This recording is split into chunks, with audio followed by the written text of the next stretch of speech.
Բարև ձեզ սիրելի հայրենակիցներ, այսօր տաղավարում իմ հյուրը Հայ ազգային կոնգրեսի վարչապետի թեկնածու, այդպես ներկայացնեմ, Լևոն Զուրաբյանն է, պարոն Զուրաբյան, շնորհակալ եմ, որ հրավերս չմերժեցիք։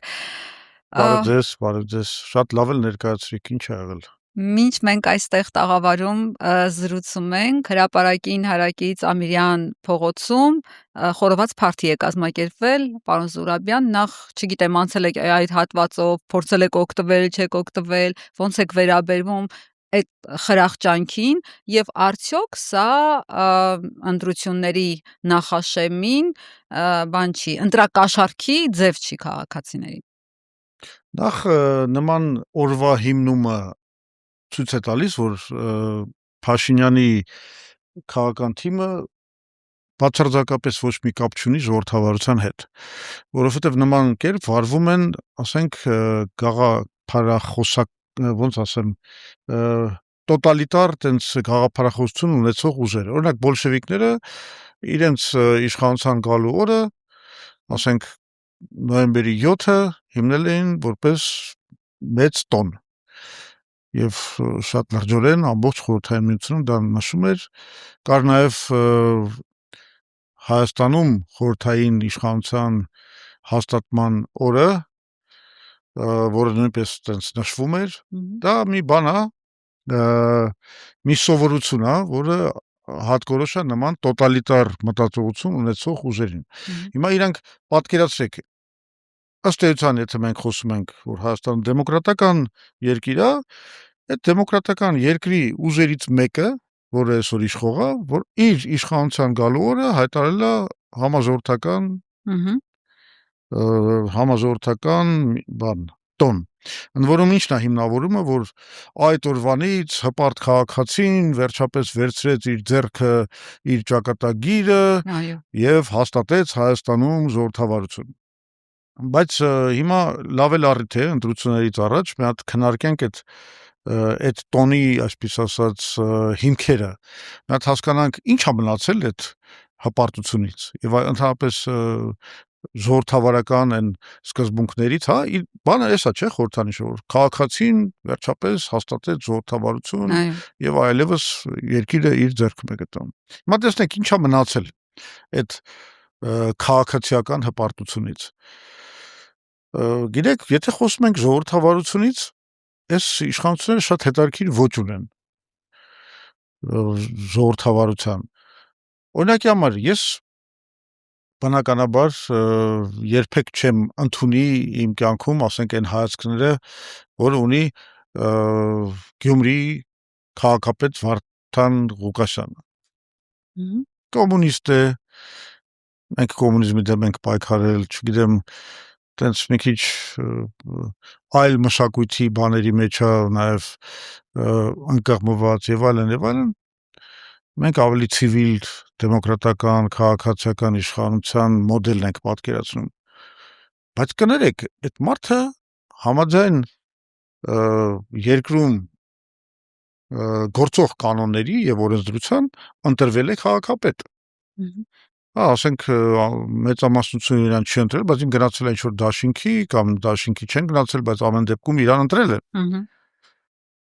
Մարտունի թիմը նկատի ունեմ, դες միավորվեցին եւ ընտրեցին։ Ռուբեն Մխիթարյանն էր բանում, հա։ Այսինքն ըստ էության, եթե դուք ժողովրդավարության կողմնակից եք, դուք ընդունեք այդ ժողովրդի վճիռը, ոնց որ ինքը միշտ խոսում է ժողովրդի վճռից մասին։ Ժողովուրդը ոնց ասեց, տենց էլ կանեն։ Բայց ինչ է ստացվում, ասում է, չէ, դե քանի որ ինքը բան է, հանցագործա կոռուպցիոներ է, բռնել ենք, տարել ենք բան։ Ու ամբողջ ռոպագանդան ասում է, դե այդ էր էլի կոռուպցիոն, չգիտեմ, բանան, համակարգի ներկայացուցիչ է եւ այլ։ Բայց դուք 8 տարի իշխանության եք, լավ 7։ Այդ ինքը կոռուպցիոներ չէր։ Հա, հենց քաղաքապետ դարձավ։ Ընտրվեց, դարավ քվեստացավ, ժողովրդական քվեստացավ,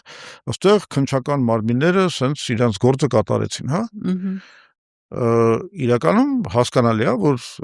այդ ամբողջը փարիսեցիություն է, այսինքն ժողովրդավարության հետ ոչ մի կապ չունի, այն ժողովրդավարությունը, որը դուր չի գալիս Նիկոլին, խեղդվում է բնում։ Նույնը տեսանք Վանաձորում։ Պարզվեց, որ ընտրված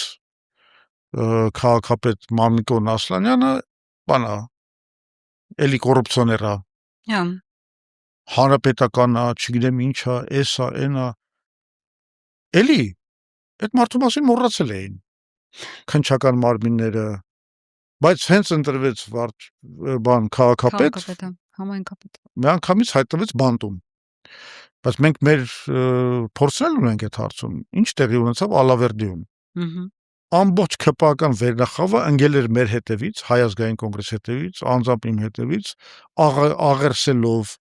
աղաչելով, որ մենք մեր ձայնը տանք, այդ ավականում մեր ներկայացուցի ձայնը տանք ՔՊ-ին, որ իրանք ունենան ինչ ասես ոսկե սարեր չխոստացան, էլ չգիտեմ, համարյա ամբողջ կարևոր էր իրենց այդ մի ասենք համայնքներից մեկում իշխանություն լինելը նաև այդ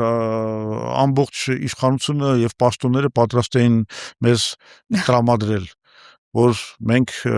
աջակցենք ՔՊ-ին։ Բնականաբար մենք հարգեցինք ժողովրդի կատարված վճիռը, կամքը եւ կոալիցիա կազմեցինք ապրելու երկրի հետ եւ քաղաքապետը ապրելու երկրից եղավ, ընդամենը մի տարի թողեցին որ պաշտոնավարի,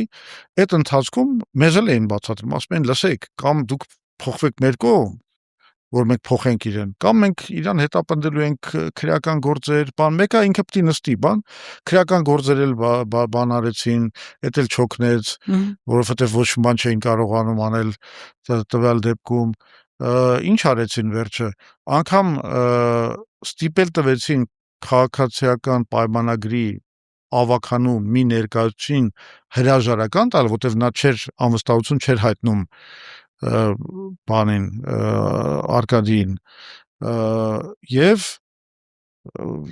ի վերջո մի հոգու էլ տես կաշառեցին տարան եւ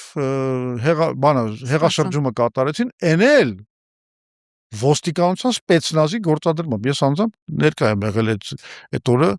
այնտեղ Մեսրոպ Առաքելյանի հետ գնացել էինք իբր պաշտպանեինք ժողովրդավարությունը, բայց ինչ ժողովրդավարություն, ամեն ինչ որոշում էր սպեցնազը, խախտումով օրենքների, բաների, այսինքն մենք տեսնում ենք ու այս ամենուրեք է այսպես, այս մոդելը։ Իսկ պնդում եք ժողովրդավարչի Փաշինյանը, եթե վերադառնանք քաղաքացու օրվան եւ այդ խրախճանքին, պարոն Զուրաբյան, քանի որ այդ փարթիի հատվածից եմ գալիս, ես դեռ ականջներիս մեջ այդ մարդկանց ձայները այսպես պտտվում են ռոլիկի նման, ուրեմն քաղաքացիները ինչ են ասում են մենք մեզ բոմժ էին դարձրել նախկին իշխանությունները, կերել էին մեր երկիրը, եկավ փրկիչը եւ մեզ ազատագրեց, վերջապես մենք կարող ենք խոսել, առաջ մենք ընդհանրապես չէին կարողանում խոսել, ու երբ հարցնում եմ, ասում եմ, լավ, ինչա ձեր կյանքում փոխվել, ասում եմ, խի դուք առաջ կարայիք պատկերացնեիք, որ մանգալ կդնեն Ամիրյանում եւ մենք խորոված կուտենք, դուք չեք ֆայմել մի հատ մանգալ դնեք Ամիրյանում ձեր իշխանության ժամանակ, որ քաղաքացիները ձեր անունով երթվեին։ Չէ, այս իսկապես բան է, կատակերգություն է, որովհետև ասենք խոսենք ազատ խոսքի, դուք այդ թեման այո, ասեցին չեն կարողանում խոսքի մասին, հիմա ասենք մենք կռիվ ենք տվել, չէ, հիշում եք 2007 թվականից այդ գործի մեջ ենք, մեզ ծեծելել են, մենք նստելել ենք, չգիտեմ, ազատ խոսքը իսկապես բան ա եղել, հետապնդվել է, այդ ամեն ինչ եղել է, բայց հիմա ինչ է կատարվում։ Հիմա օրինակ որոշ դեպքերը շատ ավելի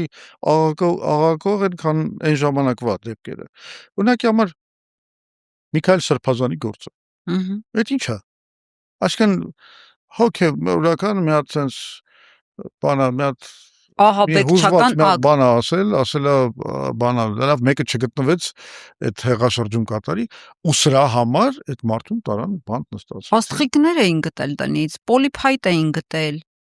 Հա։ Բագրատ Սրբազանի գործը պարզվեց ամբողջությամբ կեղծված, սարքված։ Հա, այդ Բագրատ Սրբազանի մասին էի ասում։ Չէ, ես Միքայել Սրբազանի մասին հասկացա։ Չէ, Միքայել Սրբազանը մի խոսքի համար է։ Հա։ Մի խոսքի, որի քննությունը ժամանակին դատախազը մերժել էր որպես հանցակազմ բացակայող խոսք։ Հետո երբ որ պետք եղավ, դա կիրառեցին։ Էլի սպեցնազով գնում են հոգեվորականների հետևից։ Միքայիշ մեկ որ Մայրաթորը եկել Միքայել Սրբազանին տանելու եւ այլն, ու այդ տեսարանը ամենամեծ ողբերգությունն էր, այսինքն սպեցնազով եկել են Մայրաթորը, ոնց որ ասենք թուրքը կաներ կամ չգիտեմ որևէ ասպատակող ազգ, օկուպանտ ազգ։ Վերցրենք բանի դեպքը, այդ անտիֆեյքի դեպքը, Վազգեն Սաղաթելյանի եւ Նարեկ Սամսոնյանի դեպքը։ Դուք շարունակում եք օրինակ բերել, ապացուցելու, որ Փաշինյանը ժողովրդավար չէ,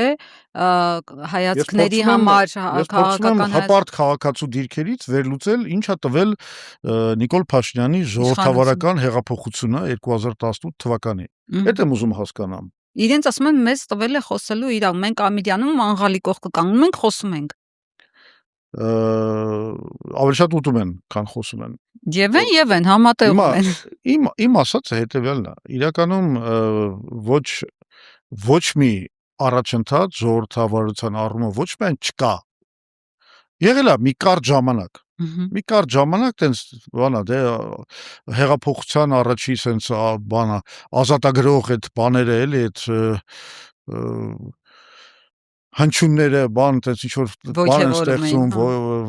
վիճակ են ստեղծում, տենց արբեցած վիճակ, որ մարդիկ ամբողջնում են ազատությունը, բան, բայց հետո ինչքան ամրապնդվեց Փաշինյանի իշխանությունը, այնքան վինտիկները սկսեցին բան անել, պտտացնել, ձգել,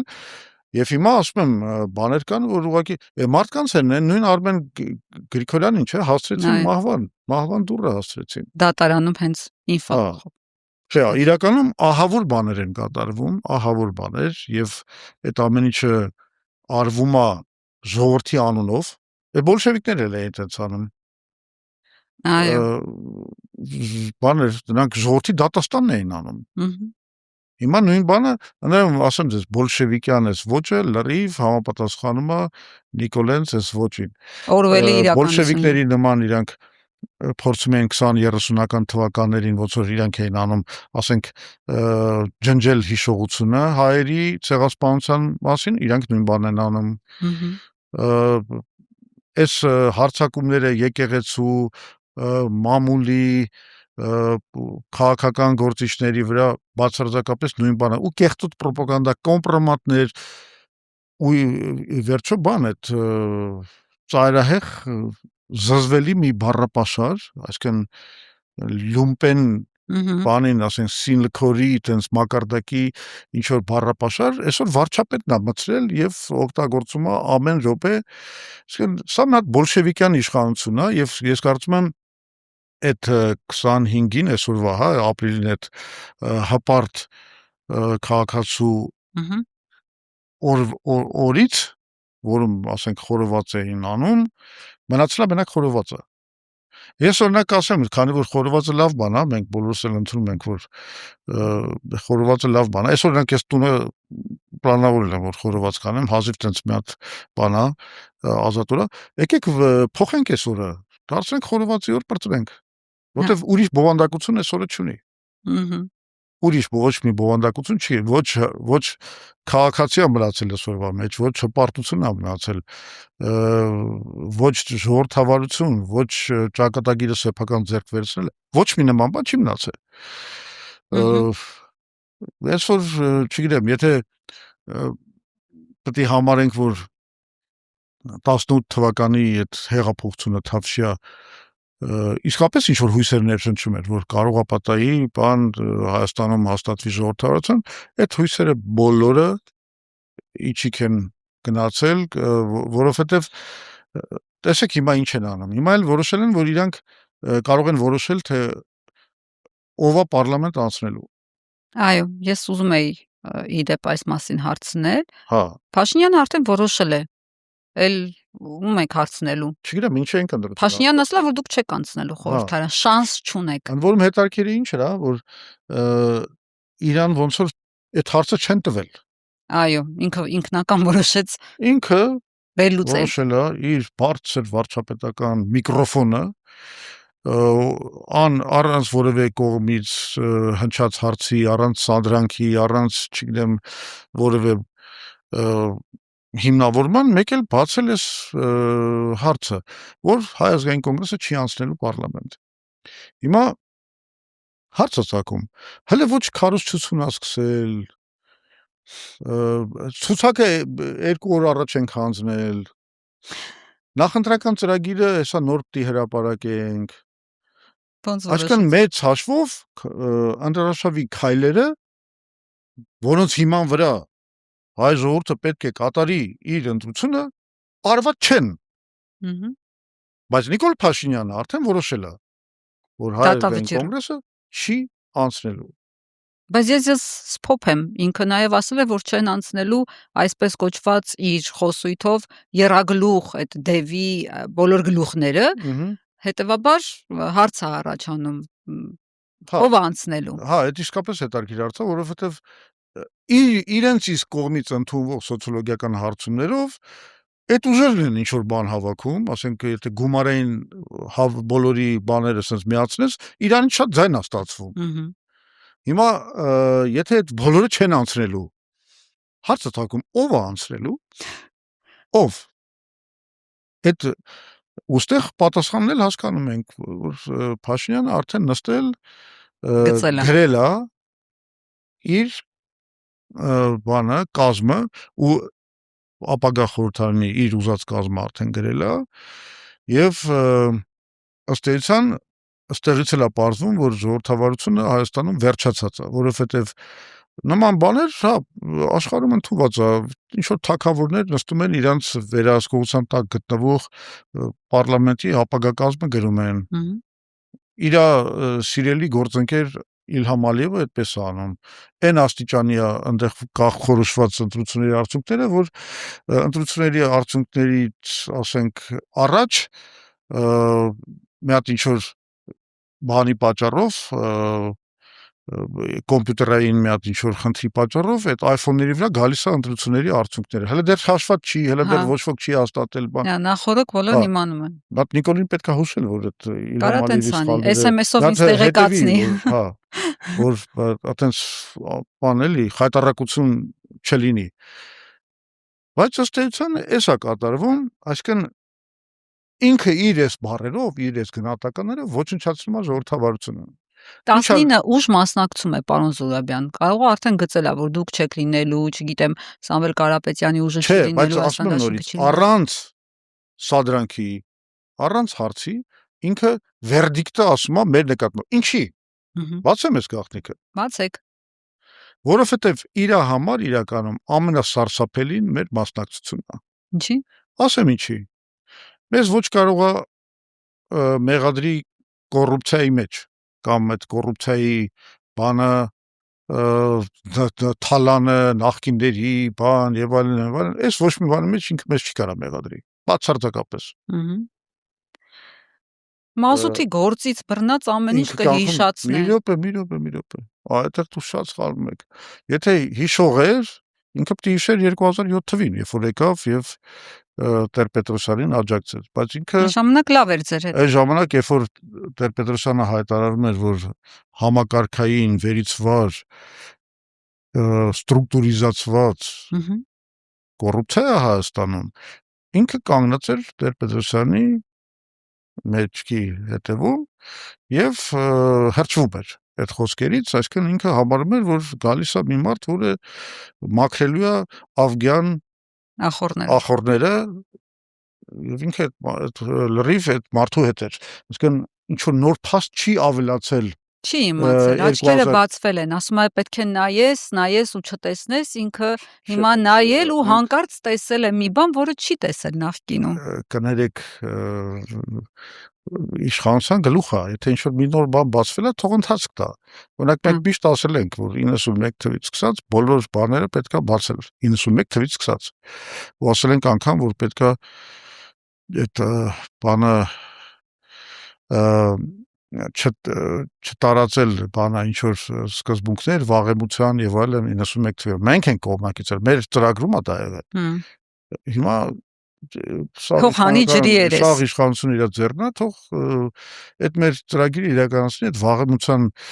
խնդիրները հանի եւ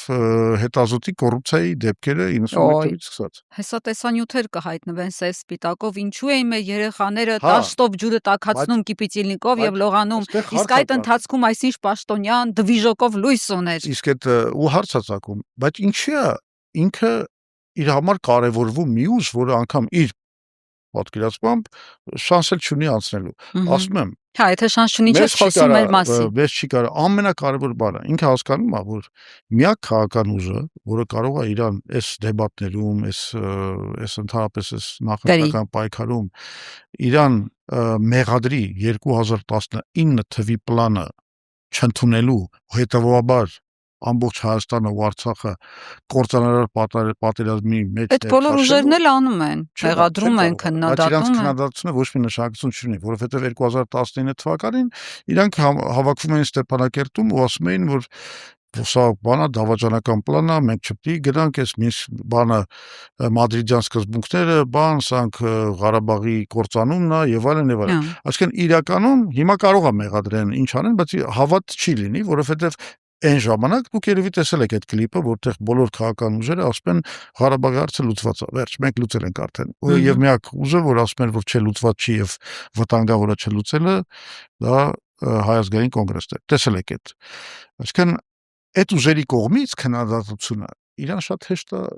Բայց ասում եք, մեզ չեն կարող ոչ մի բան քննադատել։ Ձեզ հենց հիմիկվանից արդեն քննադատում են հենց այդ հարցի համար, որ դուք Ղարաբաղի հարցը չեք լուծել, փաթաթել եք, հենց այսպես էլ ասում են, փաթաթել եք մեր սերունդների վզին, փաթաթել եք Փաշինյանի վզին։ Թող կողմնորոշեն 2015 թվին այն հայտնի են ՊՊԾ-ի գրավման այդ վայրում նա իր այդ հռչակավոր ելույթ ունեցավ, որտեղ ասեց, որ Տեր-Պետրոսյանը Սերժ Սարգսյանի հետ մի հատ դավադրություն են կազմում հայ ժողովրդի դեմ, ուզում են 5 շրջանը հանձնեն, Լավրովի պլան, էսկոմ, մենք դա թույլ չենք տա, ինչ փողզիջում, ինչ բան եւ այլն եւ այլն։ Հիմա մի հատ թող կողմնորոշվեն, մենք հիմա ուզում ենք խաղաղություն հաստատել, թե հակառակը բանա դաշնակցական հայդատականությամբ ենք զբաղված։ Թող կողմնորոշվեն։ Իրանք անձրևոտ օրերին խոսում են հայդատականության մասին, արևոտ օրերին խոսում են, որ մենք, չգիտեմ, ուզում ենք այն գլխից հանձնել ենք Ղարաբաղ։ Դուք հիշում եք, որ արդեն վարչապետի կարգավիճակով քանի անգամ երբ որ ազգային ժողովում քննարկում ա եղել, ինքը ասում էր, այն գլխից իրանք բանը թաքցնում էին, իրանք արդեն համաձայնվել էին, արդեն տալիս էին Ղարաբաղը եւ այլն։ Ախպեր, հիմա տալիս ենք, թե չենք տալիս։ Այդ կարակ այդ հարցում կողմնորոշվեք։ Դաշնակենք, թե կապիտուլյանք։ Դաշնակ եք ասած, այս վերջերս ասաց, որ Լևոն Տեր-Պետրոսյանը զտարյուն հոյդայական է։ Գիտեմ։ Այդ ոնց այդ կապը տեսավ էլի, պարոն Զուրաբյան, որտեղ բոլորը գիտեն, թե ինչ արժակատումներ կան Լևոն Տեր-Պետրոսյանի եւ հոյդայի միջեւ ու հիմա որ մենք գործ ունենք հոգեպես անհավասարակշիռ մարդկանց հետ, որոնք խնդրեմ ունեն տրամաբանության հետ, հիշողության հետ, չգիտեմ, բարոյականության հետ, սկզբունքայնության հետ, ազնվության հետ, այդ մարդկանց ոչ ման չի հետարկվում, ոչ մի հիմնավորում, ոչ մի փաստ, իրանք ուղղակի դուս են տալիս։ Ու ես ասում եմ, ախպեր, գոնե կողմնորոշվեք ձեր դուրս տվոցի մեջ, ախր ձեր դուրս տվոցը գոնե դարձրեք հետևողական, հասկանաք ինչի մեջ եք մեզ մեղադրում։ Չէ, սա հիմարություն է, սա կատարյալ հիմարություն է, ասում եմ, առաջ հիշում եք քանի անգամ ասել մենք տալիս էինք հողերը, արդեն տվել էինք, խաբում էինք ժողովրդին։ Այո, արդեն տվել ենք։ Մեզ եկավ Տեր-Պետրոսյանը ինձ ասեց հողերը տուր։ Այո։ Չի ասել։ Այսինքն այն ժամանակ ինքը բան էր, պարտվողական, տենց ինչ որ բան է, ապազգային տարրեր։ Հիմա պարզվում է, չէ, ախպեր, դաշնակ է, գլխից բանա մտել էր ուզում էր Ադրբեջան, խեղճ Ադրբեջանի ժողովրդին տենց մորթեր, բանաներ եւ այլն։ Այսինքն չի եղել ոչ Սումգայիթ, չի եղել ոչ մի ոտնձգություն Լեռնային Ղարաբաղի բնակչության անվտանգության վրա։ Այս ամեն ինչը հնարվել է, պարզվում է։ Դրա համար էլ Պասկևիչյանի ֆիլմը միջև արկելել էին, որովհետև ով որ նայում է այդ ֆիլմը հասկանում է, որ ինչ լուրջ շարժում ա եղել անկախության համար, դա ոչ միայն Արցախի ազատության համար ա եղել, նաև անկախության համար ա եղել շարժումը, խեր արկելել, որովհետև պարզվեց, որ ինքը չի բանը գլխավոր հերոսը անկախության։ Ինքը չի բերել հիմա փորձում է անկախությունը։ բոլորին բացատրել, որ մենք անկախություն չենք ձեռք բերել։ Հիմա ավելի անկախ ենք, քան գլխից բանը սխալ էր էս հիմքերը դրված անկախության եւ այլ, մենք անկախություն ձեռք չենք բերել։ Այդ ոչինչ, որ մենք այդ նույն կենտրոնի դեմ կռվի մեջ էինք, սովետական այդ զորքերի, բաների եւ այլն, ինչքան էլ զոհեր ունեցանք այդ ճանապարհին, ինչքան մեր վրա հարձակում եղավ եւ այլն եւ այլն, եւ բայց Հայաստանը կարողացավ այդ կոշտ դիմադրության մեջ Մոսկվայի եւ Խորհրդային Միության հետ հասնել եւ անկախության եւ Ղարաբաղի ազատագրակ հիմա պարզվում է չէ ինչ անկախություն այն ժամանակ չէր էլ այն սա KGB-ն էր մշակել սա SSR-ն մեզ թվում էր որ անկախ էինք մեզ այդպես էին ասում բայց քանի որ մոտիկից ծանոթացավ պարզվեց որ այնքան էլ այդպես չի Նիկոլ Փաշինյանը որ միշտ ասել եմ չէ որ ապաշնոր է տգետ է ապաշնոր է չգիտեմ անբարոյական է, այդ ամեն ինչը ճիշտ է, բայց մի հարցում ես չեմ կարող չընդունել իր տաղանդը։ Դա սոցիալական ցանցերի մանիպուլյացիայի արվեստում ինքը գիգանտ է, տաղանդ ունի այդ տղեն։ Սրտի կանելու, ասենք ինքը գիտի որ ինքը ամոթ էլ չունի, ասենք գիտի որ ուղղակի բռնես պերաշկի խժռես կամերայի առաջ, դա կարող է առաջացնի բավականին լուրջ դիտումներ ընդ որում բանա մարդիկ տեխնոլոգիան էսա որ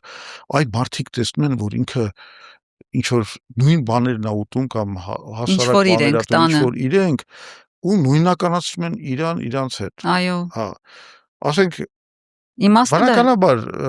այն բանը բարձր ուտելիքները ինքը բոլորի ներկայությամբ չի ուտի այ պերաշկին փիփերթը եւ այլն բան դեղ կուտի կամ էլ ասենք ամենացնցող բանը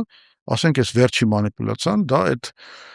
գիրեք չէ sense արտահայտություն կա ասում են soap opera այսինքն այո օճառային օճառային օպերաներ այդ սերիալների դրամատիկ մելոդրամատիկ սերիալների մասին են ասում որ sense կլանում են ժողովրդին որ sense կարող է տարիներով նայեն այդ սերիալը բան այս նույն պրիոմները հիմա իրանք կիրառում են մեր վրա այս իրա ու Աննայի հարաբերությունները հա Սանտա Բարբարան այսինքն լրիվ մի հատ թատրոն մի հատ ներկայացում ասենք իրանք հասկացել էին, որ Աննայի կերպարը,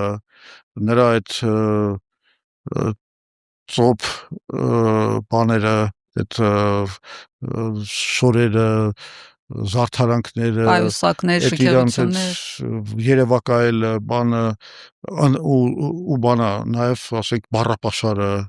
չգիտեմ, Մերելիս դաչի, եթե հիշում եք, ինչ ասես կարող Լևոն Տեր-Պետրոսյանին էր ասել, հա։ Ինչ ասես կրթվել է նորաձև է շրջանակներում այսինքն կրթվում էր ոչիլ ոչիլ չգիտեմ ինչ բան ինչքան կրթվում էր այդ աղջիկը այնքան ավելի հա երևի կրթվում էր այդ բառապաշարի հարցում քֆու քաֆարի բանոն բլագավառում էր կրթվում հիմա ու բնականաբար կուտակվեց շատ բացասական էներգիա ընտրություններից առաջ թարսի պես վերաբերյալ որը տարածվում էր բանի վրա Նիկոլի վրա այս փայլուն ռեժիսորները նստեցին, սցենար մշակեցին, ուրեմն սկզբից կռվել են մարդուկնիկ բանա դառնում է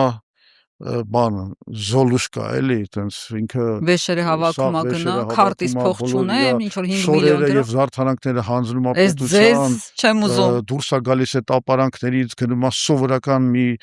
տեղ ապրելու դե չգիտեմ ոնց կդիմանամ տունս հələ պատրաստ չի վարձով եմ ապրում մի քիչ փող կա կարողանամ այդ բաները անել բան ամբողջ ազգը սկսում է լացել ասել վայ ես ոնց sense բան եղավ համ Նիկոլը մենակ մնաց համ բանը այս աղջիկը բասենց տառապանքի արժանես ինչ մենք իրան թե ինչի ենք sense իրան ատում էլի բարձվում է որ բանը հիմա այս ամեն ինչը ինքը ամեն ինչից sense հանգիստ ազատվեց բան այդտեղ ուրեմն մի հատ sense բացասական էներգիան հանում Նիկոլի վրայից բայց այդտեղ գալիս է սերիալի երկրորդ սեզոնը հիմա էլ արդեն պետք է լինի երջանիկ վերամիավորումը արդեն մաքրված Զոլուշկան գալիս է բանը ընտանիքը պահում ընտանիքը վերամիավորվում է ու ես կարծում եմ դժվար կսխալվեմ, եթե ասեմ, որ մի արարել է պլանավորված, որ ասենք նիշև ընտրությունները մի հատ այդ եկեղեցական հարսանիք անեն Կաճոյանի բանով, տենց օրհնի իրենց միությունը օրհնությամբ, այդ ամբողջ արարողության այդ արարողակարգով, հիմա կարողա որ սենց ասեցի փոխեն ինչ որ սցենարներ, բան այդ ժողովրդական հարսանիք կլինի։ Ժողովրդական հարսանիք, եկեղեցակ Աստվածակ, արդեն վերջապես իրանք Աստծո կամոք կմիավորվեն եւ այլն։ Ախուրյանցի անոն տարուսիկները կբաժանի։ Այո։ Այսինքն պատկերացնում եմ։ Բանա, սա մատ բանա, ինչ ասեմ, էժան, բայց աշխատող ռեժիսուրա, ներկայացումներ են, սովորական ժողովրդի խելքը ուտելու նպատակով։ Այսինքն մենք այսպես բոլորիդ կպահենք բան հուզումնալից վիճակում, բոլորը կհետևեն, կհուզվեն, կլացեն, կջղայնանան, վերջը մեծ սերիալի բանն դեմքեր են։ Այս հարցում նա ընդ որում ասեմ ինչն է օգնում իրան լինել իսկապես շատ շնորհալի։ Իրան օգնում է առաջին հերթին ամոթի բացակայությունը։ Այդ մարդը չունի ոչ մի ամոթ, ոչինչից չի ամաչում։ Ասենք ցանկացած մարդ մի քիչ ինչ-որ բնական ամոթ ունի, էլի, որ չգիտեմ, կաշկանդվում է, ասենք ինչ որ ակնհայտ էժան հիմարագույն զզվելի բան անելուց, բայց որը view է բերում, դիտում է բերում։ Այս մարդ չի ամաչում, ինքը այդ ամոթը չունի եւ հանուն սեփական իշխանության պահպանման պատրաստ է ամեն, ասած ասեմ, ամեն մերկացման, ցանկացած նույնիսկ։ Բայց այդ դեպքում պարոն Զուրաբյան, եթե Աննա Հակոբյանի հետ այս բանը, ինչպես դուք նշեցիք, սերիալային վիճակները, եթե ընտրություններից առաջ այդ նեգատիվը թոթափելու համար լինել, արդյոք չպիտի պահեին այդ վերամիավորումը ընտրություններից հետո անեն, որովհետև միևնույն է, Աննան վերադարձավ իր կակաչներով, բլուզով, այսպես ծիծեռնակաբերդ գնաց, էլի ՊՊՑ-ի այդ շարժը տեսան, մարդիկ էլի տեսան ոնց են, այսինքն Աննան վերադարձավ իր Lexus-ին, դրանից ինչ փոխվեց։ Չէ, տրամաբանությունը չի գործում։ Իրանք շատ լավ գիտեն։ Իրանց համար կարևոր է այդ արարը, որ ինքը այդ բանից զարդարանքները եւ հրաժարվեց, բաները, շորերը, հագուստները ուղարկեց, բայց մարդիկ տեսան արգղերով ոնց է կառավարական համարանը գործընթաց եղել, արգղերով, ուրեմն սաղ տարել են, հիմա ինքը մի հատ sense մաքուրիկ, սիրունիկ, ամեն ինչ թողած անցյալում ինչ տեսել եք դուք։ Ամեն ինչ բան դե թրաշվելն էլ այդ նկը բանաններ, չէ՞ որ ասես ամեն ինչ անցյալում, ասես հիմա թրաշվում եմ, всё, այն ինչ որ կար, սաղ անցյալ էր, հիմա ես արդեն բանեմ, այն ժամանակ սխալվում էի, սխալ հայրենասիրական մոդելի մեջ էի, այդ ֆիդայնական բանը մորուքը նաև դրա հետ էր կապված, բան, հիմա ես այս սաղ շատ կառավարող, սիրուն, մտածված բաներ են, գործիքներ են մասսայական հոգեբանության վրա ազդելու համար։ Դրսից է մտածված նման ծրագիրը, պարոն Զուրաբյան։ Չէ, կարող է ինքը անձամբ ունի այդ տաղանդը, հաստատ ունի։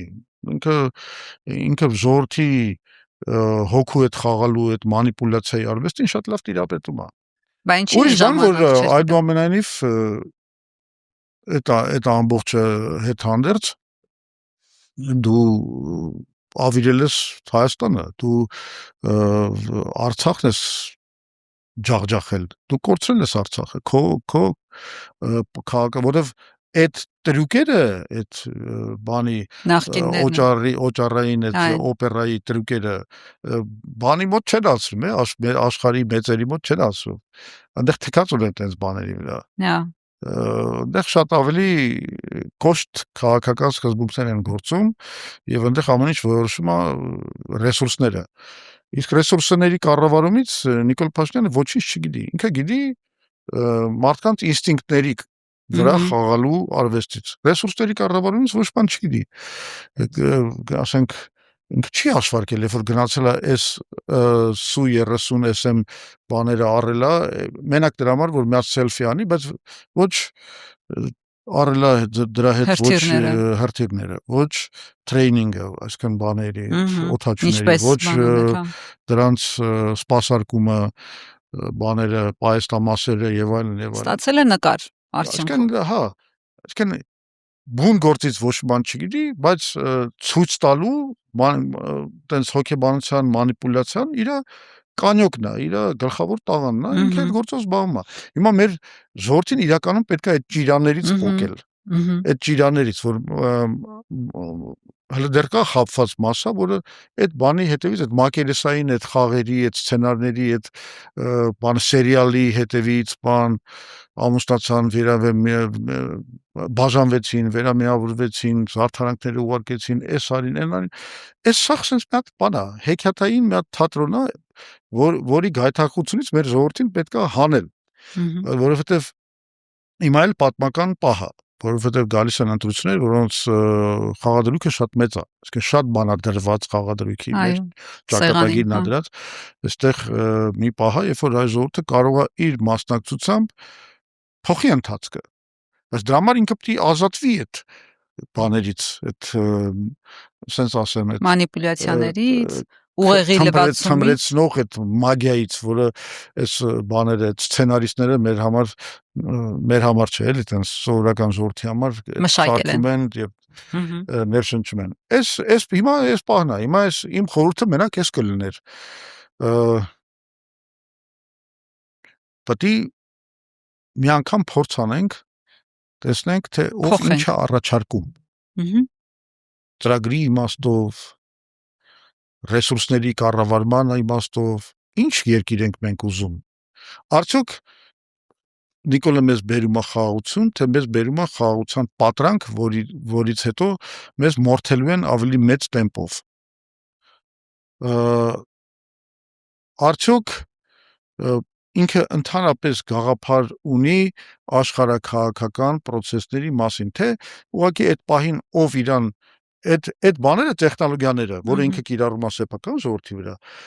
այդ տեխնոլոգիաները աշխարհը կիրառում է Նիկոլի նման մարդկանց, որ պրիմիտիվ մարդկանց նկատմամբ, ասենք այդ պահին Նիկոլին ով կթվա ավելի ուժեղ, ինքը գնում է դրա նավին կպնում է, բայց ինքը մի հատ ոնց որ այդ հարցում հենց երևում է, որ մի հատ էլ տաղանդ ունի, միշտ կպնում է այն բանին գերտերության նավին, որը այդ պահին սկսում է խորտակվել։ Փաշինյանը մի ուրիշ բան էլ է ասել, որին ուզում եմ անպայման անդրադառնալ, ուրեմն ասում է Ղարաբաղի համար դոժ տվողներից ոչ մեկի որդիները չեն ծառայել Ղարաբաղում ու ոչ մի մարտական գործողության չեն մասնակցել, ուրիշների զավակների հաշվին են արել։ Այդպես է, թե այդպես չի։ Ում նկատի ունի։ Այսինքն ես ուզում եմ հասկանամ։ Եթե Լևոն Տեր-Պետրոսյանի նկատի ունի, Պետրոսյանը եղել է գերագույն գլխավոր հրամանատարը այդ ամբողջ գործընթացի ժամանակ։ Եվ Հայաստանի անկախության ձեռքբերումը եւ Ղարաբաղի ազատագրումը նրա մեծագույն նվաճումներից էին։ Մի հատ էլ նվաճում կա, որին ինքը հասավ, այսինքն այն նվաճումը, որ ինքը կարողացավ աշխարհին համոզել եւ բերել Ղարաբաղյան խնդրի կարգավորման այն մոդելին, որը հայանպաստ էր, որը Ղարաբաղը դարձնում էր միջազգային իրավունքի ճանաչված սուբյեկտ։ Ադրբեջանը համաձայն էր, բաները այդ Ֆրանսիան, Ռուսաստանը, Ամերիկան համաձայն են, 97 թվի մասին է խոսքը։ Բոլորը համաձայն են։ Այսինքն ինքը դա էլ կարողացավ անել։ Պրոբլեմը ծագեց ներսից։ Այսինքն մեր այդ ավելի շատ ուզողները, առավելապաշտները պայթեցրեցին այդ ձեռքբերումը։ Եվ ինչ? Վերջում տեսակ չէ արդյունքը ինչ եղավ։ Եվ Լևոն Տեր-Պետրոսյանը փախավ, ասում է Փաշինյանը։ Ինքը փախավ այդ ժամանակ, ու տես թվարկում է, թե որ դեպքերում է փախել Լևոն Տեր-Պետրոսյանը։ Գիտեք ինչ է, որ փախել մասին խոսում է, այդ 2008 թվի մարտի 1-ի դեպքերի շուրջ է հիմնականում այդ խոսակցությունը գնում, ուրեմն Լևոն Տեր-Պետրոսյանը հենց մնացել էր բանում, այդ օպերայի հրապարակում, բանում, ազատության հրապարակում, այսինքն բոլորը գիտեն, որ բռնությամբ իրան տեղափոխել են իր տունը եւ 3 կարդոնով շրջապատել են ոստիկանությամբ եւ չեն թողել, որ ինքը շարժվի, այսինքն այնտեղ փախուստի բան չի եղել։ Իսկ ինքը մի ուրիշ դրվագում պատմում է ոնց է այդ մարտի մեկին ինքը փախել։ Փախել, հա, Որում վիդեոյով, բանով, հետո ծլկեցի ստեղ, հետո մտա այն ծակը, հետո չգիտեմ, ես բան եւ հպարտությամբ պատմում է իր փախուստի պատմությունը, ասում է դե հետո ասում է դու ես փախել։ Այդպես հզոր չփախնող տղա էր, գնայր բան աներ, հանձնվեր իշխանություններին, թող բան անային, գնայր այդ հանձնվեցիր, երբ որ մենք արդեն այնպես մեծ աշխատանք էինք արել, որ ակնհայտ էր, որ Եվրոպական միության միջնորդությամբ մենք բանակցությունների մեջ ենք եւ արդեն Եվրախորհրդի հետ էլ մեր այդ ցաղ աշխատանքով տանում էինք արդեն դեպի հանգուցալուծում, որ բոլոր քաղբանտարկներն բաց թողնեն։ Այդ ժամանակ որոշեցին հանձնվել իշխանություններին։ Դե հիմա սաղ ծիծաղելի է, էլի։ Ես հո գիտեմ ինչա տեղի ունեցել։ Իսկ երկրի հակառակ կողմը գրքում, որ նկարագրում է իր այդ շրջապտույտը, այնտեղ մի կերպար կա, իմաստուն մարդ, կարդացել եք, հա? Որը այո, կարդացել եմ։ Ես երբ որ հարց եմ տալիս, հարց տալուց առաջ ստիպված կարդում եմ։ Գրական արժեք այնտեղ մոտավորապես 0-ից ներքև էր, էլի։ Իրականում իրական դեպքերի նկարագրություն էր իր ռակուրսից, խմելու տեսարանները, չգիտեմ։ Հա, այնտեղ մի կերպար կար, որը իմաստուն մարդ էր, թե իմաստուն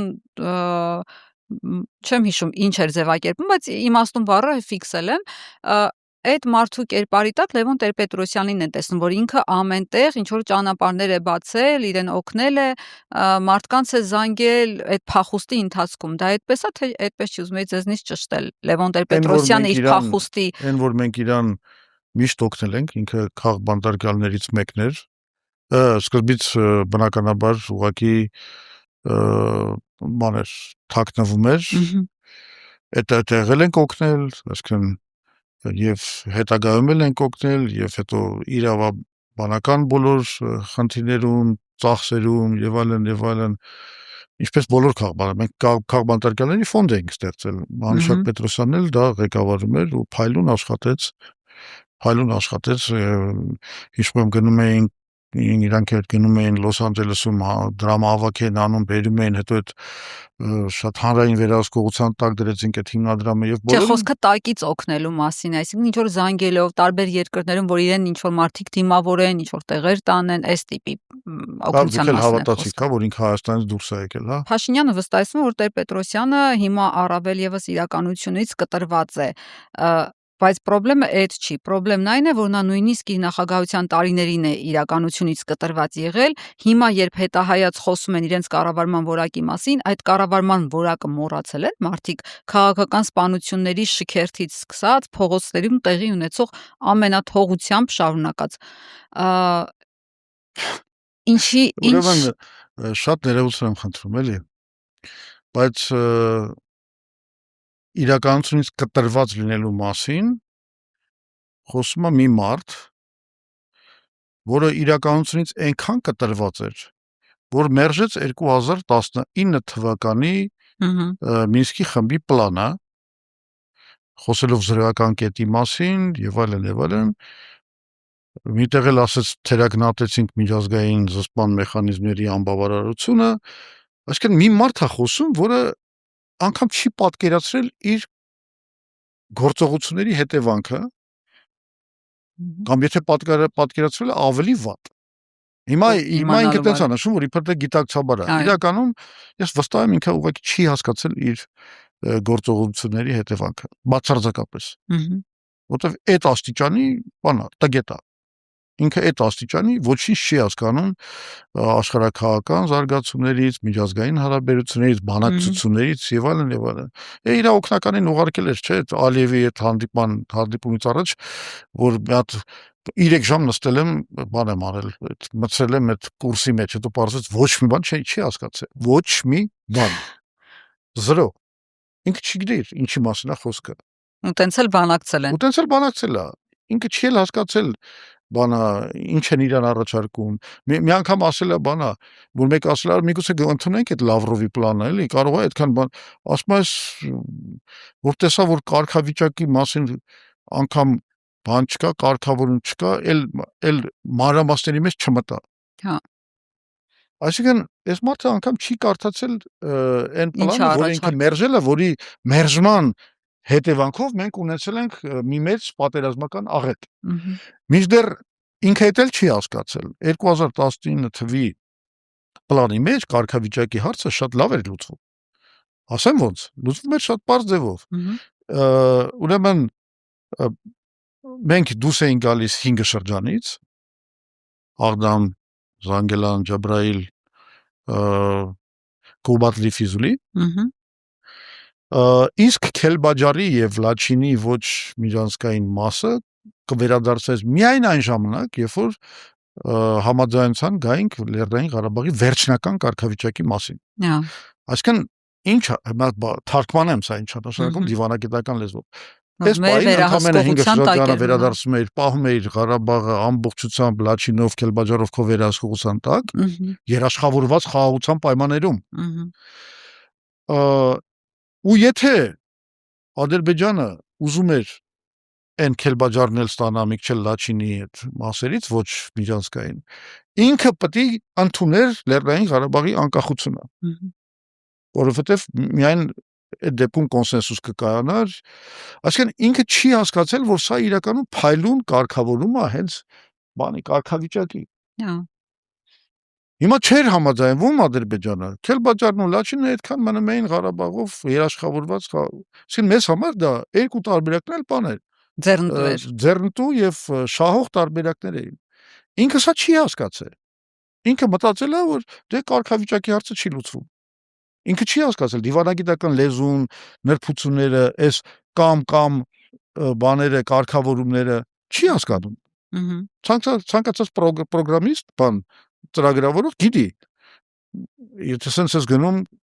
էսա, եթե այս չի ուրեմն մյուս ալգորիթմիկ այդ բաները։ Այս եթե պատարակախ են անում, ասենք այդ ալգորիթմիկ տեխնիկան դրած է եղել այդ բանի այդ պլանի տակ, ինքը չի հասկացել։ Ինքը ուղղակի չի հասկացել։ Ու այս մարդը խոսում է իրականությունից կտրված լինելու մասին։ Ինքը լրիվ կտրված է եղել իրականում, դրա համար էլ մենք այս բոլոր աղետները ստացանք։ Հետո էլ ստացանք, մի անգամվա սխալ չի։ Ամեն անգամ իր սխալները բերել են ճակատագրական հետևանքների, կորուստների։ Հետո նույն սխալը արեց բանի Պրահայի հետ կապված, հետո 1000 մի սխալ Ղարաբաղը կորցինք ամբողջությամբ եւ այլն եւ այլն։ Դիրքերը, որ ասենք հանում էր բանից հետո, 44 օրյա պատերազմից հետո հանում էր զորքերը, փոխանակ դնի նոր սահմանների վրա, որը ինքը կարար այդ պահին գծել, որտեղ պայմանավորվածություն չկար։ Ինքը չէր էլ փորձում մտնել այդ, հետո ադրբեջանցի գալիս գրավում էին, ինքը նոր մտածում էր, վայ, էս ոնց էր, բայց բանա, բայց ընդ ձուն չէր։ Ու հետո այդ արդարացումներն են, այս մարդը կտրված չի իրողությունից, իսկ Տեր-Պետրոսյանը կտրված է, որը կարողացավ հասնել հաղթանակի պատերազմում։ Մի վիճակում, երբ որ հակառակորդը բոլոր ռեսուրսներով մեզանից 2-3 անգամ ուժեղ է եղել, ժողովրդագրական, բանա, զինամթերքի, տնտեսական եւ այլն եւ այլն։ Իսկ ամենաթողություն եւ սպանություններ։ Այսինքն օրինակ ինչ է կոնկրետ, հələ մի հատ եկեք մի հատ սպանությունից խոսանք։ Ինչ է, ինչ օրինակ որ քաղաքական սպանությունների մասին։ Քաղաքական սպանություն մի հատ բերեք ինձ։ Մի հատ քաղաքական սպանություն։ Այն ժամանակ ունեցել ենք ընդդիմություն, չէ՞։ Ով է եղել ամենակարևոր դեմքերը ընդդիմության։ ԱԺՄ-ն Վազգեն Մանուկյանի գլխավորությամբ, չգիտեմ, Արշակ Սադրյանով, Դավիթ Վարդանյանով եւ այլն։ Էլով է եղել ԱԻՄ-ը, Պարույր Հարիկյանը, էլով է եղել ՍԻՄ-ը, Հրանտ Խաչատրյանով, էլով է եղել, ասեք։ Դաշնակցությունը որևէ դաշնակցական սպանվել է։ Բայց հետապնդումներ եղել են։ Հետապնդումներ եղել են սպանությունների համար։ Հա։ Բայց ինձ բացատրեք այդ քաղաքական սպանությունները ո՞րն են։ Ում են սպանել։ Որ քաղաքական ուժի ներկայացուցին սպանել են։ Ում մեղադրում են ձեզ։ Հա, չկա դες բան։ Քաղաքական սպանությունների մասին, պարոն Զուրաբյան, Համբարձում Գալստյանը սպանվել է 1994 թվականին, անկախության շարժման ակտիվ գործիչ է եղել իր տան մուտքի մոտ։ Սա քաղաքական սպանություններից մեկն է։ Ով ասեց, որ քաղաքական սպանություն ա եղել։ Դուք գիտեք ինչով էր զբաղվում այդ ժամանակ Համբարձում Գալստյանը։ Ինչով էր։ Ինքը բացարձակապես լքել էր քաղաքականությունը։ Ինքը զբաղվում էր բիզնեսով։ Ինքը քաղաքականության մեջ զրոյական ներկայություններ այդ ժամանակ։ Ու ինչի համար է սպանվել ձեր կարծիքով։ Դե հիմա իր տան մուտքի մոտ։ Այդտեղ եղավ շատ լուրջ քննություն, որի մասին Վազգեն Սարգսյանը շատ հետաքրքիր բաներ ասել է։ Ինչ։ Որ շատ կոնկրետ մարդկանց վրա է քննությունը դուրս եկել, բայց հետո չեն կարողացել այդ բանը միջև վերջ տանել, որտեղ որոշ մարդիկ հետո իրենց ցուցմունքները փոխել են ինչ որ ազդեցությունների տակ։ Դա քաղաքական սպանություն չեք համարում։ Քաղաքական սպանություն մի մարդու, որը քաղաքականությամբ չի զբաղվել, ասեն ինչ է քաղաքականության, այդտեղ քաղաքական այդ սպանության բանը ո՞րն էր։ Քաղաքական ենթատեքստը։ Դե ինչ էին ուզում անեին։ Ես մանրամասներին չեմ տիրապետում գործի, ձեզնից ենք ակնկալում, դուք եք այդ ժամանակ իշխանության եղել, ես մեզ մի հատ հարց տամ, էլի։ Հիմա իհարկե ես ինչ-որ բաներ գիտեմ այդ քննության մասին, ինչ-որ բաներ կիսատ, պռատ, մի քիչ ինչ-որ բան շատ, ինչ-որ բան քիչ, բայց արդյոք այս հարցազրույցի ժամանակ մենք պիտի նստենք։ Չէ, դե որ ասացի քաղաքական սպանություն։ Ես էլ ասացի, որ ինչ քաղաքական սպանություն, բացատրեցի։ Լավ, ամեն դեպքում էլի դեպքեր կան, այստեղ 92-ին սպանված Արթուր Մկրտչյանը, Գերագույն խորհրդի առաջին նախագահը, իր բնակարանում էր սպանվել, մի խոսքով։ Ասма эту башню тоже мы я разрушил. Այս մոտավորապես այս վիճակն է։ Էլի կապ չունեք։ Ինչ դա բան է էլի։ Սենց թողես խոսար։ Ընդ որում հայկական ժամանակն է բանա հրապարակել քաղաքական սպանությունների մասին մի ամբողջ հետազոտություն, որտեղից պարզվում է, որ կներեք 94 թվականից մինչև 98 թվականի Տեր-Պետրոսյանի հրաժարականը ոչ թե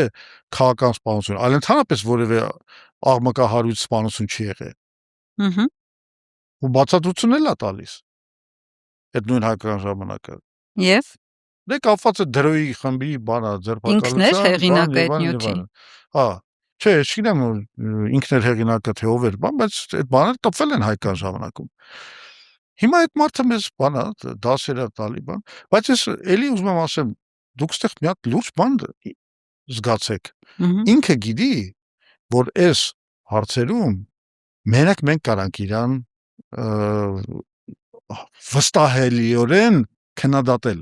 խաղաղության հաստատման հարցում եւ այդ 19 թվի պլանի այդ մերժումը եւ հետագայում 22-23 թվականների այդ զարգացումները եւ երբ որ կներեք 21 թվին ինչ էր ասում այդ մարդը, ընտրությունների ինչ բանով էր գնում, իր գլխավոր լոզունգը ո՞րն էր։ Խաղաղության դարաշրջան։ Այո։ Վերջ, պրծածա։ Ու հիմա էլ ինքը խաղաղություն չի բերում։ Այ մենք կարանք բերենք, որտեվ մենք խաղաղության կուսակցություն մենք եք եղել։ Ինքը մեզ մերժել է որպես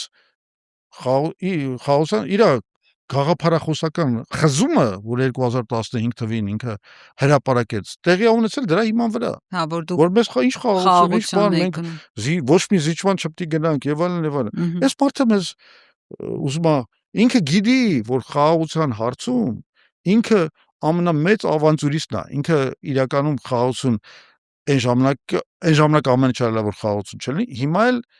իր չեղած բանը փորձում է ներկայացնել որպես խաղաղություն, ինչա որ 1.5 տարիա չեն կրակել։ Էդ էլ գիտենք ինչի չեն կրակել ու ինչի չեն կրակում։ Որովհետև սպասում են մի անգամ էլ ինքը մի հատ ապաշնոր մի հատ տգետ կուսակալ Ադրբեջանի լրիվ հնազանդեցված մեկը ընտրվի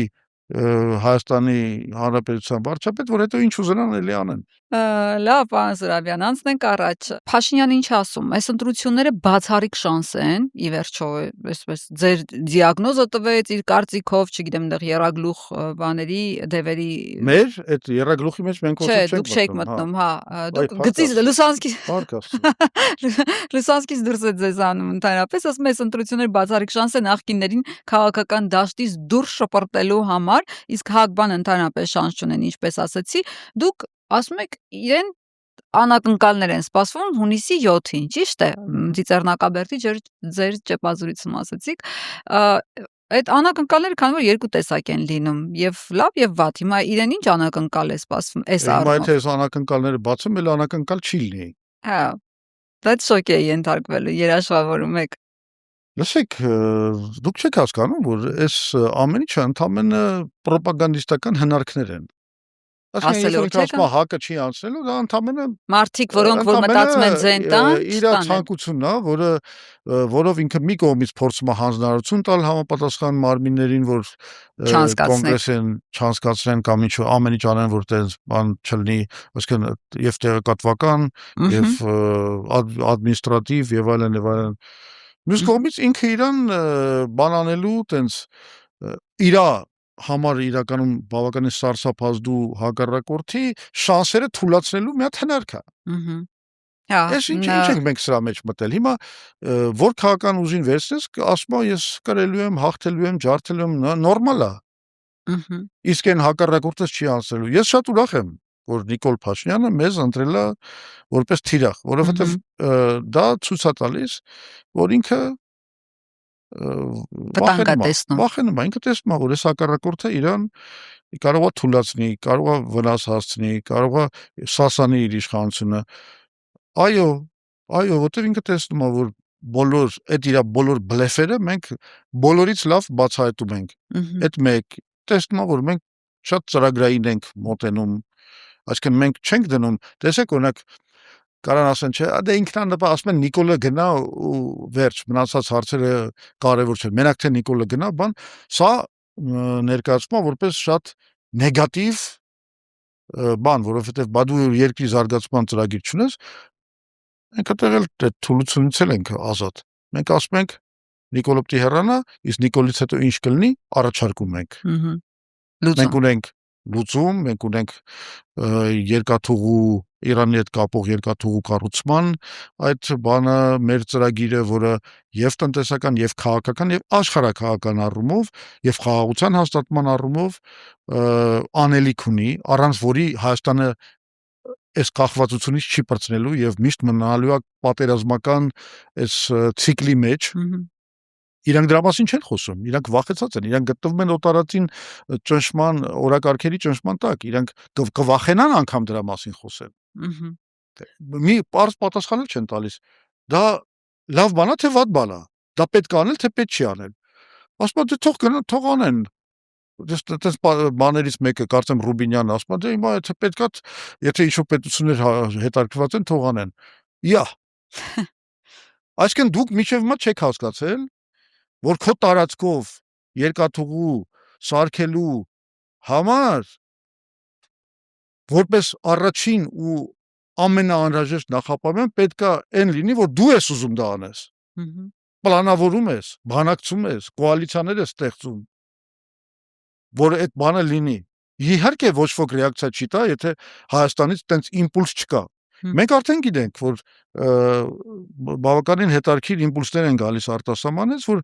հա, Հայաստանում կա մի քաղաքական ուժ, որը խոսում է դրա մասին։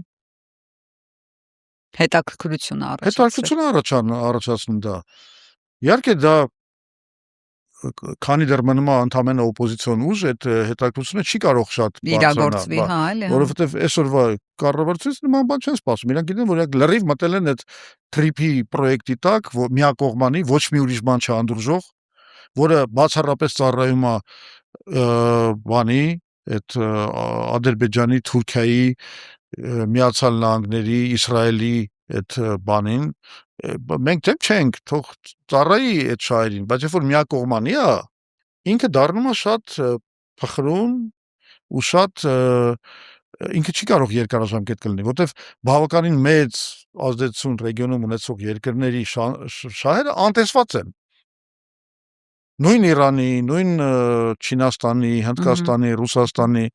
այդ երկրները շահեր ունեն։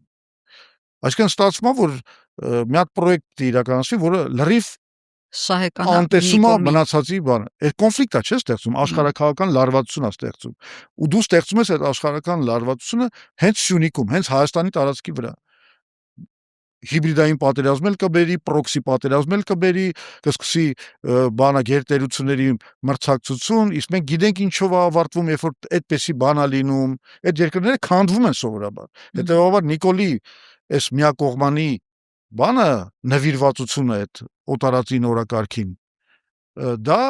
ռեցեպտ է դեպի երկրի կազմաքանդում, դեպի պատերազմ, ոչ թե դեպի խաղաղություն։ Մենք ասում ենք պետքա լուծել այս հարցը։ Մեզ պետքա դարի գործարք կնքել, ոնց որ 94 թվին կնքեց Ադրբեջանը իր նավթի շուրջ, որը ստրատեգիական իր ռեսուրսներ, մենք էլ ասում ենք մեր ստրատեգիական ռեսուրսը դա Սյունիքն է, որի տարածքը տրանզիտային նշանակություն ունի աշխարհի բոլոր գերտերությունների համար, գլխավոր։ Բայց դու էլ դրա տերն ես, սուվերեն։ Հիմա քեզնից է կախված դու դարձնելուց դա մահացու պատերազմ այդ ստրատեգիական ռեսուրսի համար, թե բոլորի համար սարքելու ես ինչ որ համագործակցության կամուրջ, որ բոլորը ինչ որ փայ ունենան, ինչ որ շահ ունենան, հետաքրքրություն ունենան։ Մենք այդ ենք առաջարկում։ Ընդհանրապես ես ասեմ, մենք հանդես են գալիս այդ երկիր կամուրջ կոնցեպտով այս ընտրություններում։ Մենք ասում ենք, որ եւ ոգեշնչվում ենք նաեւ պատմական օրինակով, որովհետեւ եթե գիտեք 16-րդ, 17-րդ դարերում հայերը ստեղծել էին համաշխարհային մի առևտրատնտեսական ցանց, որը գործում էր Պորտուգալիայից մինչև Չինաստան, այդ ամբողջ այդ բանը շղթան բանից այդ Հնդկաստանից, Չինաստանից ապրանքները բերել, ներմուծում էին արտահանում, բանով տենց տանել դեպի Ջենովա եւ Վենետիկ եւ դեպի Պորտուգալիա, բան, այդ հայկական ցանցերն են դրանով զբաղվել։ Ու հայերը դրա մասին շատերը գրել են եւ փիլիսոփաներ եւ պատմաբաններ, այդ ժամանակ հսկայական մի հատ ֆունկցիա են կատարում, որովհետեւ իրենք կարողանում էին անել մի բան, որը ոչ մեկին չէր հաջողվում, բոլորի վստահելին դառնալու, բոլորի հետ ինչ որ համագործակցության մտել, իրենց վստահում էին եւ Իրանում, եւ Հնդկաստանում, եւ Չինաստանում, եւ Վենետիկում, եւ Ջենովայում, ամենուրեք։ Եւ Օսմանյան կայսրությունում իդեպ ու բանա, հիմա մենք ասում ենք, այս նույն մոդելի մեջ է պետք մտնել, մենք չպետք է բան անենք, փորձենք հիմա անպայման բլոկավորվենք, դառնանք, ասենք, Ռուսաստանի բանա, հակընդդեմ սատելիտը, կցորդը եւ կամ մենք չպետք է դառնանք Ամերիկայի կցորդը, որը իդեպ տվյալ դեպքում Նիկոլ Փաշինյանի կատարմամբ նշանակում է դառնալ ուղղակի Ադրբեջանի կցորդ, Ադրբեջանի կողմից կառավարվող պետություն։ Հիմա մենք ասում ենք, չէ, եղբայր, հնարավոր է, եկեք մենք մտնենք, մենք ունենք այդ պատմականորեն այդ ձիրքը, այդ շնորհքը, մենք կարող ենք լինել ընկալելի բոլորի համար, եկեք կամուրջի դեր կատարենք։ Մեր մոդելը է դա։ Պարոն Զուրաբյան, մի հարց էլ Լևոն Տեր-Պետրոսյանը, քանի որ կոչ արեց համախմբվել Սամվել Կարապետյանի շուրջ, այս հարցը շատ շահարկվեց, այդ թվում ազգային ժողովի ամբիոնից էին այս մասին խոսում։ Ու հարց է առաջանում, եթե դուք իր թեկնածուն եք վարչապետի, ինչ էր Լևոն Տեր-Պետրոսյանը ձեզ թողած Սամվել Կարապետյանի շուրջ համախմբվելու կոչ անում, դա դրանից արդյոք դուք չեք նեղվել։ Համարում էր իրան լավագույն թեկնածու, ինքը իրան համարում էր համախմբման ընդունակ, համախմբման գործընթացը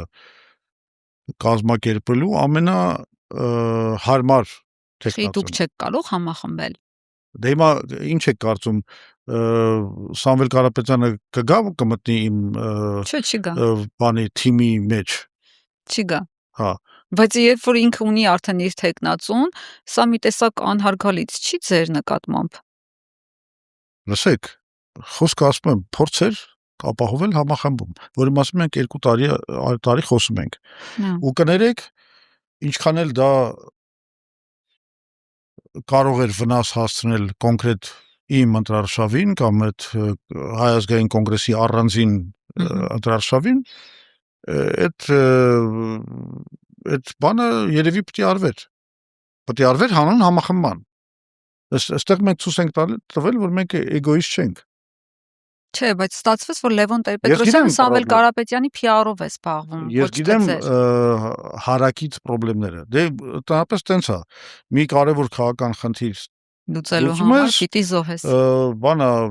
այլ տեղերում վնասներ ես կրում։ Մենք կրել ենք այդ վնասները, ով է բան ասում։ Բայց մենք պետք է հասկանանք մեզ համար ինչն է ավելի կարևոր, մեր սեփական ամբիցիաները եւ սեփական կարիերան, թե երկրի ճակատագիրը։ Հիմա եթե երկրի ճակատագրի համար մենք կարայինք լավ բան անեինք, թեկուզ մեզ ինչ որ տենց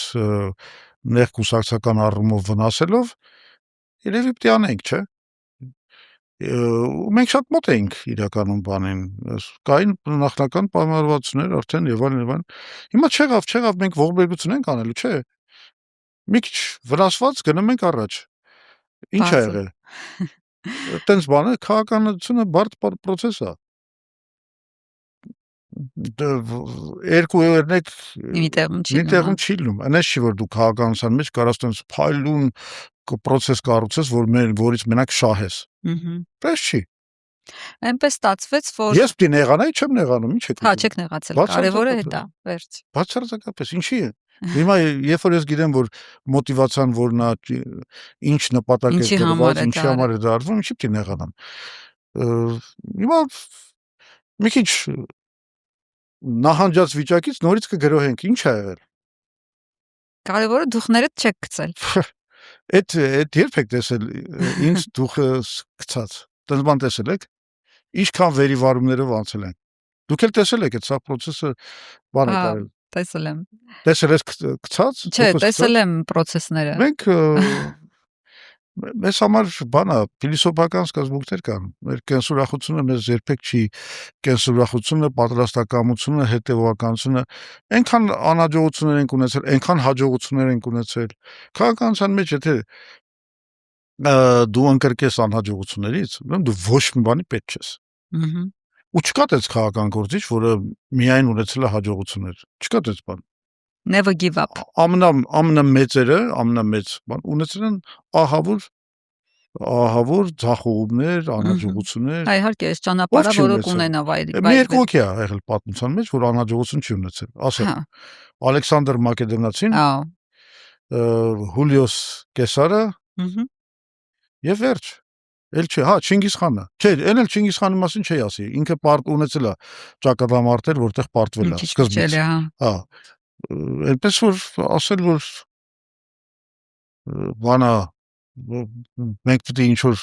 անկճվենք, ինչ որ անհաջողություն։ Մեզ համար անհաջողություն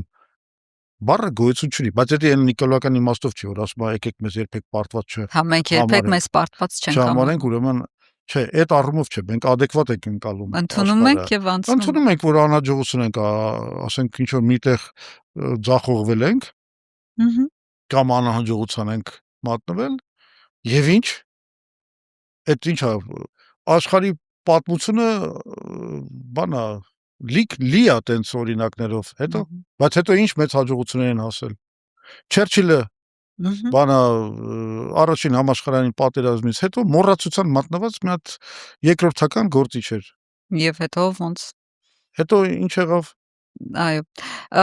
Այնպես ստացվեց, որ երբ վերջերս Քոչարյանին Լեբեդևան հարցնում է, ասում է, որն է ձեր կյանքի ամենամեծ զղջումը, ինքը ասաց, որ իմ իրավահաջորդի ընտրության հարցում եմ զղջում ու այս ֆոնի վրա համացանցում շատ զուգահեռներ էին տանում, ասում էին, տեսնես, բա իր նախորդը զղջում է իրավահաջորդի հետ կապված, այսինքն Քոչարյանի, հիմա այդ մասով ձեզ հարցն է։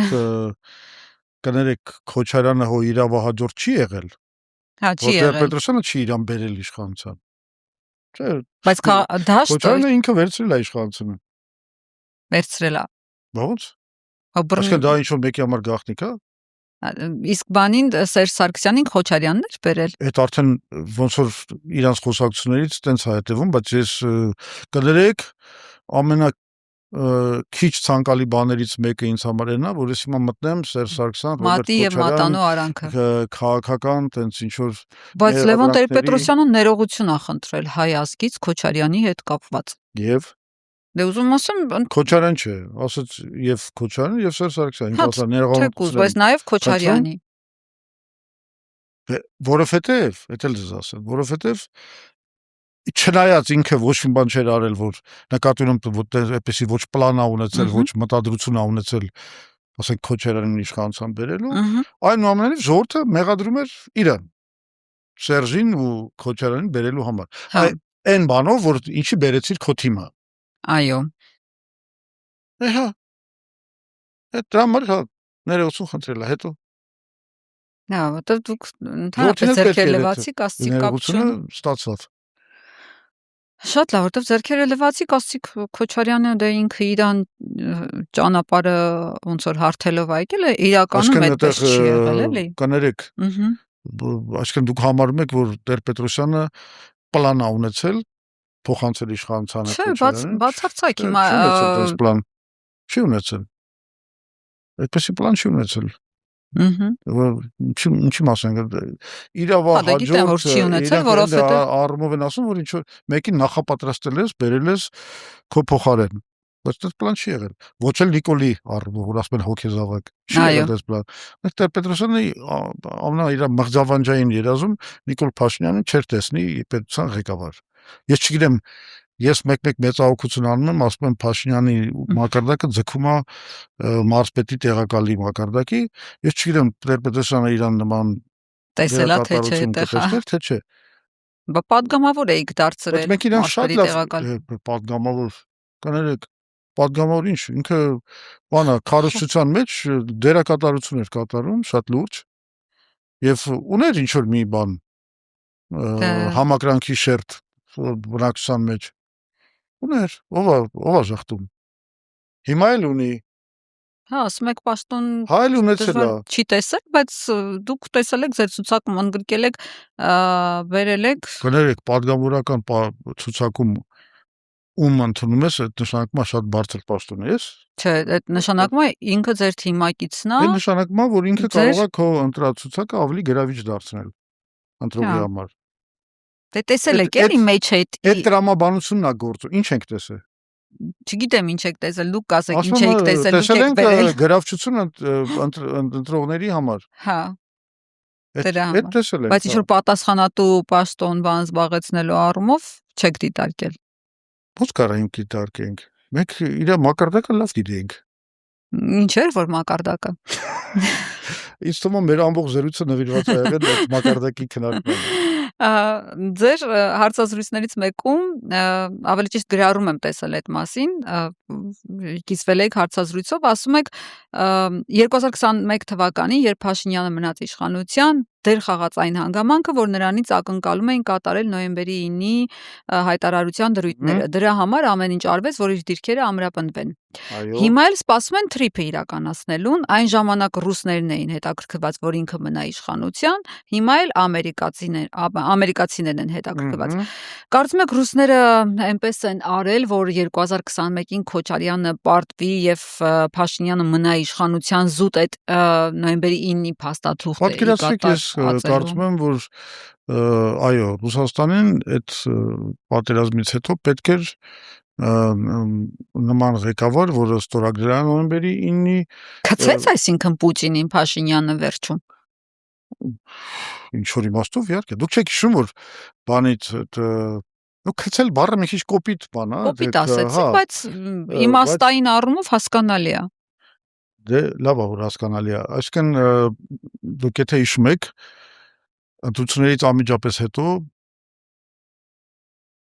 Փաշինյանը թռավ Պուտինի մոտ եւ Պուտինը իրան ասեց բառացիորեն հետեւյալ բառերը, որ շնորհավորում եմ բարձր վստահության կրեդիտ ստանալու համար, որը պետք է օգտագործվի շատ լուրջ ճակատագրական որոշումների ընդունման համար։ Ձեզ թվում է այս բառերը հենց այնպես են ասվում։ Իսկապես պետք է բանը ակնկալվում էր, որ ինքը գնալու է այդ իրանց ասածները անի։ Այդ նոյեմբերի 9-ի հայտարարությամբ նախատեսված լուծումների եւ Փաշինյանը ուրիշ ճարել չուներ, մեր մեջ ասած։ Այդ իրանք այն ժամանակ էին 19-20 թվականին էին տենց խոխորտում, մեր խաղապահներ պետք չեն, մենք ինքներս ենք մեր խաղապահները, ամեն ինչ անում էին, որ ոչ մի խաղաղության կարգավորում չլինի բան։ Այդ ժամանակ դա ջարդված փշրված բան էր, բայց իրավիճակը փոխվեց ուկրաինական պատերազմի հետ կապված, որովհետև հակառակ Ռուսաստանի հաշվարկներին դա դառավ երկարատև մաշեցման մի հատ պատերազմ, այնտեղ պահանջվեցին ռազմական ռեսուրսներ, անգամ խաղապահ են մարտունակ բրիգադից, որ բերվել էր Լեռնային Ղարաբաղ, Արցախ, այնտեղից տարան լավագույն մարտունակ բաներին, մասնագետներին եւ էդ դեր կատարեց, Ադրբեջանը շատ ավելի լկտի դառավ, շատ ավելի հարձակողական եւ այլն եւ Փաշինյանը ինչ որ պահից եզրակացրեց, որ ժամանակն է, որ կարելի է թռնել գնացքից, որովհետեւ իրականում Ռուսաստանը իր գնահատմամբ թուլանում է, էլի բանը արևմուտքի ազդեցությունը աճելու է եւ ի վերջո բանը միակ տարբերակը այն է, որ Ադրբեջանի դեմն առնելու, որ մենք Ղարաբաղը հանձնենք, ընդունենք, որ Ղարաբաղը Ադրբեջանի կազմում է, դա էլ թող ռուսների գլխացավանքն է, իրանք են այնտեղ խաղապա, ինչ ուզում են թողնեն, մենք գրանք Միշելի հետ պայմանավորվենք այդ Ղարաբաղը Արցախի բանի Ադրբեջանի կազմում ճանաչենք եւ բնականաբար նոյեմբերի 9-ը դրանով պայթում էր եւ գնանք նոր լուծումների, այսպես ասած։ Նոր լուծումների, որով իրան թվում էր, թե Ղարաբաղը տալով ինքը սիմետրիկ պահպանելու է Սյունիքի տենց ինքնիշխանությունը, չհասկացավ, որ դրա միակ հետևանքն է լինելու, որ Ղարաբաղ գտաս, բայց այդ մեղրի միջանցքը մեկը քեզնից պահանջելու են։ Այս անգամ արդեն Ամերիկայի հովանավորությամբ։ Հիմա էլ Ամերիկայի նա կցել իր բանը վագոնը, Ամերիկայի գնացքի նա կցել իր վագոնը։ Բայց դա էլ հիմա պարզվում որ շատ պրոբլեմատիկ բան է դառնում, որովհետև ավելի պրոբլեմատիկ քան ռուսների դեպքում ու կարա 100 անգամ ավելի պրոբլեմատիկ դառնա, որովհետև այս Ամերիկա-իսրայելական պատերազմի հետևանքները, Իրանի դեմ պատերազմի հետևանքները նրանք բան են, շատ արմատական փոփոխությունների են արդեն բերել եւ հետագայում կարող են բերել։ Իհարկե իրավիճակը դեռ շարունակում է զարգանալ, այսինքն մենք պետք է հետևենք, ես ամեն օր հետևում եմ, որտեվ դրանից մեր ճակատագիրն էլ է կապված, հա։ Բայց մի բան պարզ է, ամերիկացիք չկարողացան էֆեկտիվ երաշխավոր լինել այն իրանց դաշնակիցների Պարսից ծոցում, օրինակները գիտենք, հա,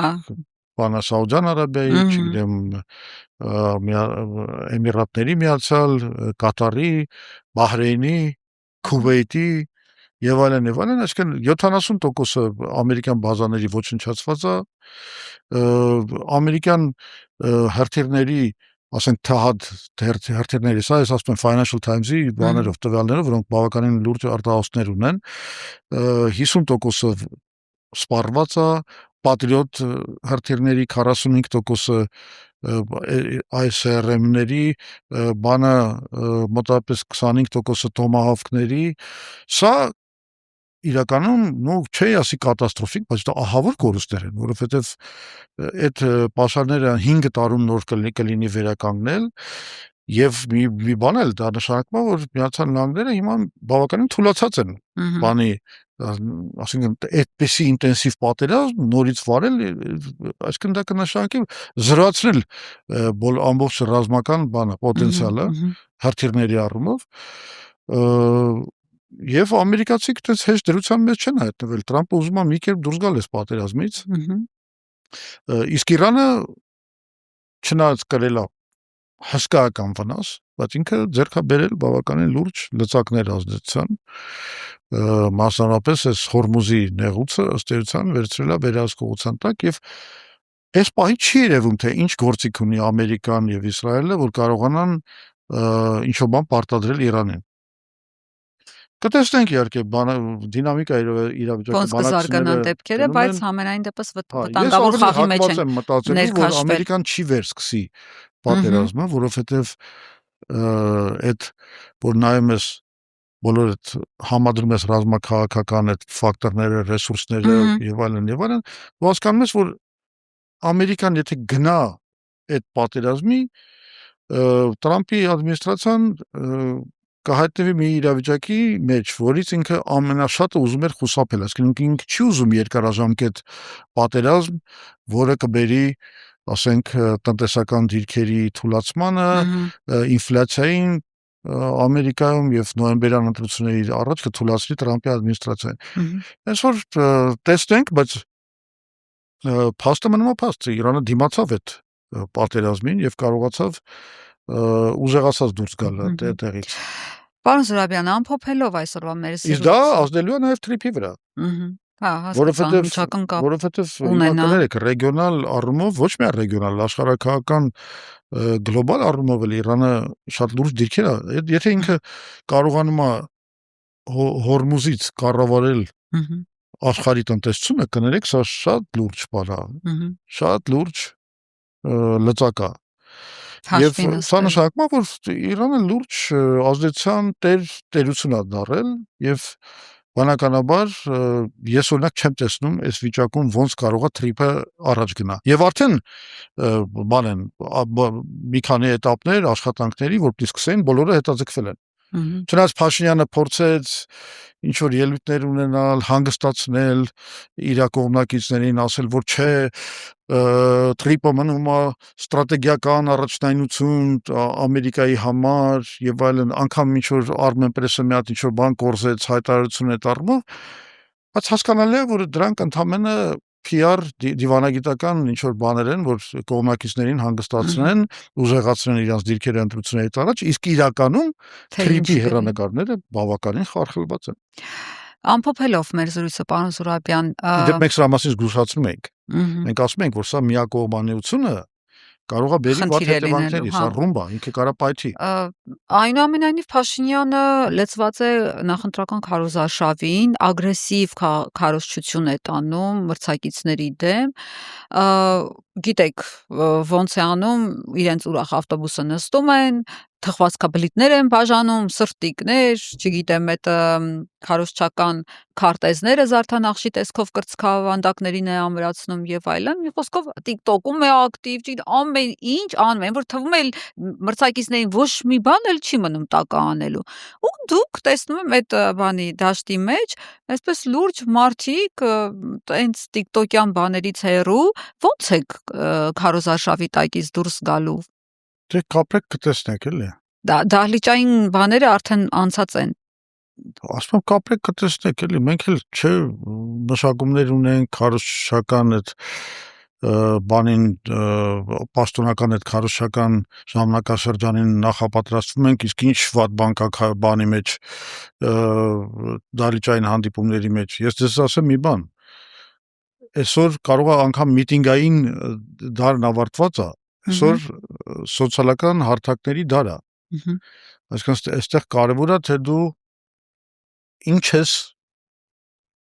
կոնտենտ ես ստեղծում եւ ոնց ես դա տարածում սոցիալական ցանցերով։ Սա է հիմա գլխավոր արվեստը։ Ուղղակի մեր հասարակությունը պատրաստ է արդյոք լուրջ խոսակցության, այն խոսակցության, որը դուք եք տանում։ Թե մեր հասարակությունը այսպես սրտիկներ, առավոտյան ժամը 7-ին վարդեր բերեմ, պարտեզիդ, չգիտեմ, պաղջուր բերեմ, աղբյուրին, չգիտեմ, այս տիպի սենց վիճակների մեջ է։ Դե մեր հասարակությունը պետք է հասկանա, եթե ինքը իրան մի հատ սենց լավ թափ չտա, չփորձի լսել լուրջ առաջարկներ, ստրատեգիական հաշվարկներ, թող վայելի իր իշխանությունը։ Ուրեմն ինքը իրան տանում է այդ բանի։ Ես դրան մեկ ասում եմ բանա էվտանազիայի, Հայաստանի էվտանազիայի ճանապարհով։ Այսինքն մենք սենց ուրախանանք, ձևեր թափենք, խորոված ուտենք, ձևեր թափենք, թե ամեն ինչ լավ է։ Ես չգիտեմ ինչ են իրանք ծխում, որ այդ ավտոբուսը այդքան ուրախ է։ Բայց ու ինչի վրա է ուրախ։ Այդպես ուրախ գազել կա, չէ՞, գիտեք, չէ՞։ Հա։ Ինչ որ մի բան այնտեղ կա, այտենց ինգրեդիենտ այդ իրանց ուրախության, որովհետև իրականում մենք փոթորկալից աշխարհում ենք ապրում, որը հիմա լիա բավականին ծանր սպառնալիքներով, մարտահրավերներով, ասենք էներգետիկ ճգնաժամի, սա մասին իրանք մտածում են։ Բացարձակ ասենք զրոյական մի հատ sense մտածելակերպ, սա հիմա Եվրոպան գտնվում է ճգնաժամի մեջ, գիտեք։ Անգլիան, Եվրոպան, ասել էին ատոմակայան ենք սարքելու։ Որտե՞ղ։ Ատոմակայան։ Ով։ Արդեն սարքել էին, ոնց որ ասում էր։ Չգիտեմ, Փաշինյանն էր ասում։ Չէ, այդ ինքը ուրիշ բան էր ուզում ասել։ Ուզում էր ասել, որ տենց բանով արևային էներգիայի հզորություններով տենց մի ամբողջ ատոմականին համատվել ենք, էլի, տենց այդ է ուզեցել ասել, բայց ինքը ուրիշ մի հատ բան թաքցնում է, որ вот այդ արևային հզորությունները իսկապես մեծացել են 1 տերավատ տարեկան էներգիա ենք արտադրում, բայց այդ արդեն դառնում է մեր էներգետիկ համակարգի անկայունության գլխավոր ֆակտորը, որովհետև արևային էներգիան տատանվող էներգիա է, ինքը կապված է արևից, արևը կա, էներգիան կա, արևը չկա, կամ ձմեռա, թույլ է, էներգիա չկա։ Եվ այդ վերիվարումների մեջ քեզ պետք են կուտակիչները, որոնք կայունացնեն քո էներգիան։ Թե չէ մենք ընկնելու ենք Իսպանիայի օրը, որ բանա, մեկ էլ blackout-ներ եղան, սա անջատվեցին, բանա, բոլորը ընկղմվեցին գիշերվա մեջ, էլի, տենց օրերով։ Այսինքն մեզ պետք է այդ հարցը լուծել։ Մենք էլ չենք կարող արևային էներգիան չենք կարող ավելացնենք, միջև կուտակային հզորությունները չստեղծենք։ Օրինակ մեր ծրագրում մենք այդ դրա լուծումը տալիս ենք, բայց ավելի կարևոր հարց կա։ Այս պահին, այս փոթորկալից վիճակում, այս համաշխարհային այս ճգնաժամ վիճակում ամենակարևոր բանը էներգետիկ կայունությունն է, բացի տենց ռազմական անվտանգության հետ կապված հարցերից։ Այդ որ ինքը հիմա գլուխ է գովում, որ սենց մենք բանա մի քիչ բանա բյուջեն աճելա, կայուն բան ունենք, տնտեսություն, դրա գլխավոր պատճառը դա է, որ մենք տարիներ շարունակ ունենք կայուն մատակարարումներ էժան ռուսական գազի եւ էժան էներգետիկա ատոմային, որը նույնպես բանա ռուսական տեխնոլոգիաներով է եւ ռուսական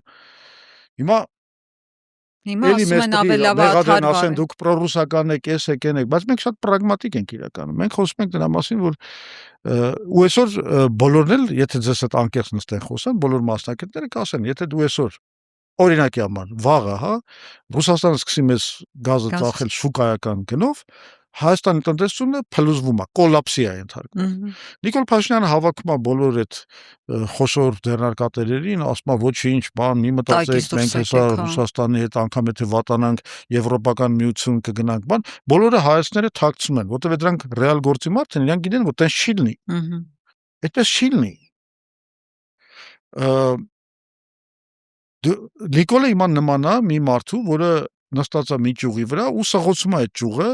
այն ճյուղը, որի վրա նստած է։ Մենք այդ ուղղությամբ ենք հիմա գնում։ Ես դեմ չեմ դիվերսիֆիկացիայի, բայց դիվերսիֆիկացիան սկզբից պիտի կառուցես, հետո մտածես ուրիշ բաների մասին։ Այս պահին այն ուղղությունը, որ Նիկոլը վերցրել է, դա կոլապսի ուղղությունն է։ Բայց չի կրելու։ Հա? Ընտրություններում չի կրելու։ Լսեք, ես որ շախմատ նստում եմ խաղալու, այնպես չի, որ անպայման վստահ եմ, որ կրելու եմ կամ կրվելու եմ։ Սա պայքար է, սա ստրատեգիական պայքար է, իհարկե մեկը առավելություններ ունի, հիմա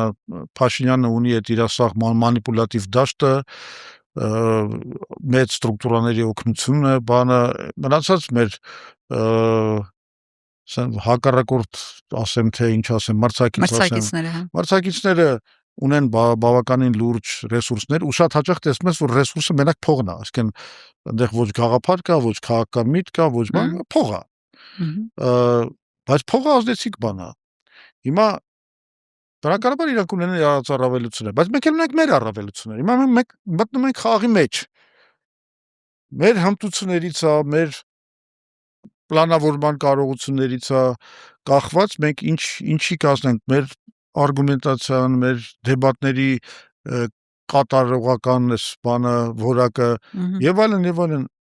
Լսեք, եթե այդ բաները չլեն, ասենք քարոզարշավը ինչի համար է պետք։ Հենա եկեք գաղափարների բախում պիտի լինի մտքերի։ Հենա սոցիոլոգիան արդեն տալիս է, որ այս ուժերը պիտի մտնեն։ Բարձրենք էլի ստե կանգնենք։ Ինչեք չարչարվում։ Հա, դուք պիտի պայքարեք։ Իդեպ ինչքան գիտեմ դուք կարատեի գոտի ունեք, չէ՞։ Դու գոտի տենց ես չեմ բանարել մրցույթների մասնակցել, բայց կարատե 2 տարի շատ պրոֆեսիոնալ պարապել եմ, այո։ Օգնի կարատեն քարոզարշավին պետք կգա առհասարակ։ Եթե գործը դրան հասնի այսօրվա Հայաստանում ինչ ասես հրա վրա, գործը դրան հասնի բանա համ ես կարամ դրանով համել, մի հատ հիմա շատ լավ բան ունեմ, օգնական է հարցում, գիտեք Արտյոմ Սագրադյանին, որ Գինոսյանի կապիտանի դերն էր խաղում այդ բանակում սերիալում, ինքը հիմա լծվել է մեր բանին, կամպանիային, միշտ հետսա, ինքն էլ դե սպեցնազի։ Եթե դուք չնեք, ինքը կա ու կա։ Դե չէ, ես եմ դենց, չէ, իրա չափ իհարկե չեմ կարող, բայց հիմա եթե այդ դա մնա վերջին փաստարկը, ստիպված ես, բայց լավ, ես չեմ կարծում գործը բանը չի հասնի դրան, այո, հույս ունենք, մենք ուշի-ուշով հետևելու ենք նախընտրական քարոզարշավին եւ նաեւ հետընտրական գործընթացներին, եթե կլինեն այդպիսիք, տեսնենք թե ինչ դուրս կգա այս ամենից, ձեզ էլ մաղթում ենք հաջողություն, պարոն Զուրաբյան, շնորհակալ եմ այսօրվա զրույցի համար։ Եվ ես մենակ վերջին նախադասության իրավունքը օգտագործեմ, ասելով, որ ես իսկապես մեր ժողովրդին կոչ եմ անում առաջին անգամ այս ընտրություններին նայել ոչ թե այն առումով, թե ով ոնց է կարտոլ ուտում կամ խորոված սարքում, այլ այն տեսակետից, որ ով կարող է լինի եւ ինչ ռազմավարական մոտեցումներով կարող է լինի մեր ամենաարդյունավետ ղեկավարը, որը կապահովի եւ անվտանգությունը, եւ խաղաղությունը, եւ տնտեսական զարգացումը, եւ տեխնոլոգիական հեղափոխությունը Հայաստանում, որը մեր գլխավոր մեխերից մեկն է, ոչ ոք դրա մասին չի խոսում։ Ես հրավիրում եմ մեր ժողովրդին այդ տիպի ընտրությանը։ Շնորհակալ եմ զրույցի համար, պարոն Զուրաբյան, այսօր այսքանը, ես հիշեցնեմ, որ դուք անպայման բաժանորդագրվեք մեր ալիքին եւ Patreon-ին, մենք կհանդիպենք մյուս շաբաթ, ցտեսություն։